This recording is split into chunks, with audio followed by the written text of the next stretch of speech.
Good morning guys. Muna ni siya ang update karon sa ubat sa Israel ug sa Iran. Grabe kay sa nga tanan kaluoy kaayo ang ilang nahiabuman tungod aning duha ka nasod nga nagkagubot. As the conflict in Middle East, ang gigawas ra bagid nga makaluluoy niini mao kini ang mga kabataan kay nawad-an in town sila og mga ilang balay, naglisod sila sa ilang mga pagkaon. Sakit kay sa dughan ang mga panghitabo kanang luoy kay sangatan sila gatan-awon ba. Meanwhile, Iran's health magtan-aw ta sa ilang mga kanang naagian, grabe ka mga luoy jud kay isang tanan gid luoy kay isang tanan sila. Pila ka buok ang nangamatay. Ako nga magtan-aw ani guys, magsud-on makahilak gid ko ang akong gikaluyan og maayo ang mga kabataan gid kay naglumba inton sila paghilak. Lord, tabangi inton ang nasod sa Israel, Lord.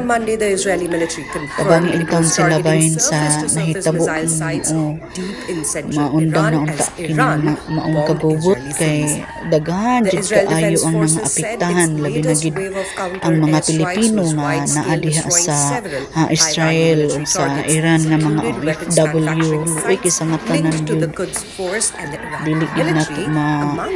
dili nato masabot ang atong kaluoy sa ila kay murag makahilak tagtanaw ba kay nata doon nagpanghilak kay nangawad ang mga pamilya nangawad ang mga ginikanan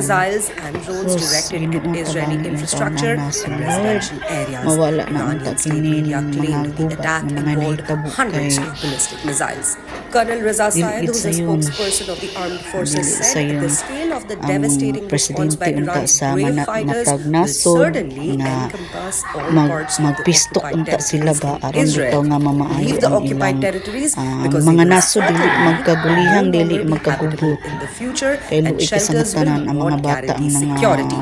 He said this in an address broadcast on Iran's state television. As red alert sirens wailed across Tel Aviv and Jerusalem and even Haifa, Israel's armed forces instructed civilians to head to bomb shelters.